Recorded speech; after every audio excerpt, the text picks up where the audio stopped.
Mas maraming Pinoy ang tutol sa pagpapatupad ng martial law bilang solusyon sa ilang problema sa bansa.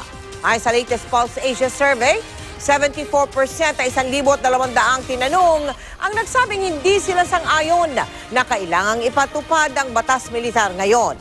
12% naman ang sumang-ayon habang 14% ang hindi makapagdesisyon. Isinagawa ang survey nitong Disyembre sa gitna ng kainitan ng mga isyu gaya ng paghimlay kay dating Pangulong Ferdinand Marcos sa libingan ng mga bayani, ang pagbibitiw sa gabinete ni Vice President Leni Robredo, at ang imbestigasyon sa pagpatay kay Albuera Leyte Mayor Rolando Espinosa.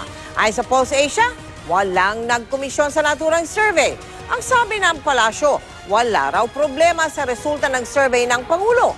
Ayon kay Presidential Spokesperson Ernesto Abella, dati na nga raw sinabi ng Pangulo na hindi naman napabuti ang pagpapatupad ng martial law ang buhay ng Pilipino.